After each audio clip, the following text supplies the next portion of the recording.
শিমগুলো আছে, হ্যাঁ আমরা তো শিমগুলো দেখেন মাশাআল্লাহ কি সুন্দর লাগতেছে, মাশাআল্লাহ মাশাআল্লাহ ভালো করে শিম থাকে। তো এই দেখেন এই সবগুলো শিম, হ্যাঁ দেখেন সবগুলো ঠিক ফ্রাই। এই ট্যাঙ্কে মাছের ফ্রাই দিলে আলহামদুলিল্লাহ খুব তাড়াতাড়ি মাছের ফ্রাইগুলো বড় হয়। হ্যাঁ মানে অনেক একদম আমাদের এই ট্যাঙ্ক থেকে আমরা কিছু এসবি নিয়মগুলো ধরলাম।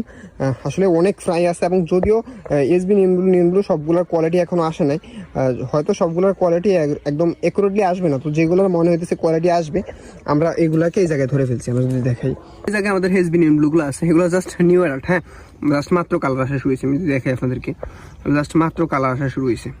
হ্যাঁ মাত্র কালার আসতেছে। তো এরকম মাছগুলো যদি আমি এখন এখান থেকে সিলেক্ট করলাম, আরও কিছু আছে আমাদের, আরও কিছু ব্যাচ আছে আমাদের। আমি দেখাই এই একটা ব্যাচ আমাদের এখান থেকে তো অনেক আলহামদুলিল্লাহ অনেক এসবিনিগুলো আছে এবং মলি আছে। তারপরে এই যে একটা নিলাম, তারপরে আমরা যদি দেখাই আমাদের এই পাশে আরেকটা ব্যাচ আছে এসবিনিগুলোর, যদিও আমরা আমাদের মেইন ফার্ম আপডেটে আমরা দেখাইছিলাম, কিন্তু এই জায়গায় হচ্ছে আমাদের আরেকটা ব্যাচ আছে। এই যে এসবিনিগুলো আলহামদুলিল্লাহ মাশাআল্লাহ জোস।